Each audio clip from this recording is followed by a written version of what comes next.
Lobotomite returns. Our lobotomite. Has Dr. Mobius been denominated into scrap metal and voice module parts, as we hoped? I recommend watching your tone with me, lobotomite. Now, your brain. Hand it over, or we'll extract it again. And what could we possibly have to speak about? You have the brain, we have the technology. All you must do is surrender. With it, we can finally leave this place. I cannot tell you how boring this place gets, chopping up the landscape and everything in it. And we have so many questions to ask your brain first. About this Mojave place. A fertile testing ground for our experiments. Yes! Wait, you did, didn't you? You are lying. No, you are not. Your heartbeat, perspiration, all excessively confident and sure of yourself.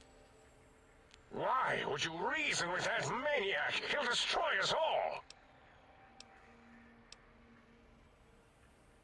Yes, you can. You don't really have an alternative that I can see. Dr. Klein, I must intersect. Please, do not harm the lobotomite.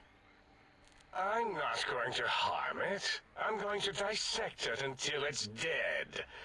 Why the sudden intersection, Dalla? I cannot stand a sweet breathing organism, breathing in and out to suddenly not breathe. We must keep it alive. For study. Slow study. Dalla, these vocalized pauses are unlike you. What do you care? Klein, you know, this lobotomite, it's a great sounding board. You respect ideology, right? This one's, well, it's got good ideas. Silence, Dr. O. This is a think tank decision. Save your objections until after I have decided our course of action. You know what, Klein? Stick a straw in your tank and suck yourself. Long and deep. And my name is Zero. Yeah, a big, fat zero with a slash through it. The slash as a designator of... Why, that is brilliant. But how did you... The lobotomite taught me that. Taught me a name is more than, that I should take pride in things. Like names. And... You know what? Forget it, Klein. I hate you. And your theory of brachial beam oscillation? The Chinese had it first, you copycat. How dare you? Brachial beam oscillation was solely my discovery. I expressly told you that and deleted all evidence to the contrary.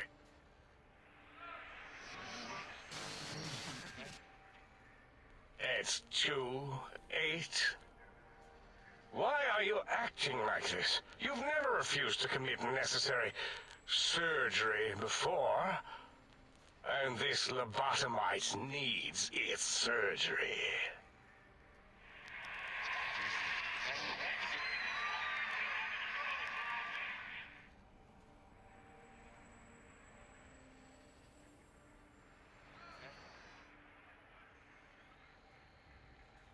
A noble speech, but there is no room in my vocabulators for friend and lobotomite in the same sentence. The very concept, revolting. Perhaps you are irradiated with camaraderie radiation. We have chems for that. We can save you from your emotional addiction. I, for one, cannot bear to let this continue. I don't see what is to be gained by throwing another body into our labs, especially one that has done us a service, gone where we feared to go. This lobotomite doesn't deserve our knives. It deserves our respect. We should care for it, feed it, nurture it, give it the life Gabe never had. Why am I even listening to you fools? Enough of this mutinous chorus. If there's a word I hate, it's mutiny. And the word jism, which never made any sense to me. It's ridiculous putting j and z together like that. Nonsense! I count as 5, like the mighty human hand I once had, with its 5 penises clenched in a fist. Nonsense! The mathematics of this situation are on our side, lobotomite. I believe... No, wait. Carry the 2, then... If this were a democracy, I would be concerned. We are too scientific for that. So just surrender.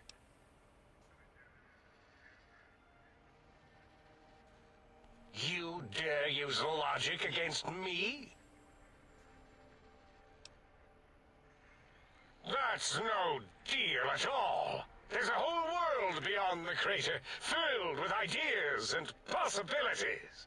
We could have escaped, seen it all for ourselves, tested it, prodded at it, made it squirm. For you? And for science? I have a strange sensation that I would like that. How odd. Very well, partner.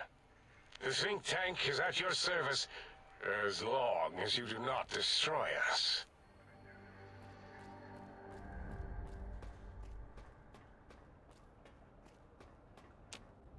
As it had been in the years before the Great War, Big Mountain, the Big Empty, became home to one of the brightest minds of the 23rd century. The courier watched over the Big Empty for years to come, caring for it and keeping its discoveries safe until they were needed to help others. Which had always been Big Mountain's purpose. Past the laboratories and science, it had always been intended as a place to build the future of all mankind. The Sync Central Intelligence Unit was impressed by the amount of exploration the courier had undertaken. Facilities believed lost, destroyed, or ones that had simply gotten up and walked to new locations had been rediscovered by its intrepid new master. Internally, the artificial personality debated as to whether it preferred the old management to the new, and concluded that the courier's thorough approach to research and investigation was admirable and worthy of its respect. Dr. Mobius continued his research undisturbed in the Forbidden Zone. As much as he had attempted to create better scorpions, he tried the same with humanity, with considerably less success. These failures didn't bother him overmuch. Once the rush of mentats wore off, he forgot he had failed in any event. After all, the bright young mind who had come to visit him in the Forbidden Zone had already exceeded his expectations.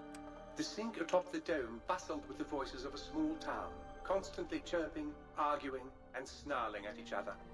Still, this all happened productively in the interests of its new owner. The Sync Central Intelligence Unit discovered, despite its inversion code, it was comforted by the sense of community the other personalities gave it. The biological research station, obsessed with seeding everything in sight, requested a transfer to the X-22 Botanical Garden, so that it might, in its own words, sensually fertilize the garden's smooth contours. The garden sent back a polite refusal, saying it had prior commitments with a vault it had helped infect before the war. The book chute continued to devour all seditious materials until it nearly choked on a paperclip. It adamantly maintained it was a Chinese paperclip, and the whole thing had been an elaborately orchestrated assassination attempt. Whatever the reason, it slowed down for a while, carefully appraising each document and clipboard that came to it. The light switches continued to bicker and flicker. This persisted until the day someone dropped a flashlight in the sink, and the two of them united in their hatred of the showboat. One of them eventually transferred to the Lightwave Dynamics plant and began a long, unrequited affair with one of the holograms. The Sync continued to ruthlessly scrub any particulate matter that came near it. Eventually, it gained access to the magnetohydraulics plant and nearly flooded all the Big Empty in an attempt to scrub the crater clean. Once it learned of the innovative toxins plant, however, it gained new purpose. It sought to develop antitoxins to flush into its drains and counteract the poisons bleeding into the soil. The toaster continued its psychotic spree, reducing all appliances in range to scrap electronics and spare parts. After one of its more psychotic episodes, however, the other Sync personalities decided enough was enough and dumped the toaster in a bathtub. Sparking and hissing, the toaster swore its enemies would rue the day when they had bread and no way to toast it. Muggy did his best to collect coffee cups, although in his quest, he accidentally trapped himself in Higgs Village. It might have been the end for poor Muggy. Except, he found it peaceful there, tidying up the kitchens of the think tank professors back when they had been flesh and bone. Well, except for Dr. O, who was an asshole for having created Muggy in the first place. Muggy left O's house deliberately dirty, punishing the dishes and cups that lived there in blind revenge for serving Dr. O. Blind old Jefferson, with sounds the courier brought him, created a symphonic counter-frequency that saved Big Mountain from sonic invasion in 2910. If you didn't hear about it, good. It was rumored by the other personalities that he had a brief fling with the light switches.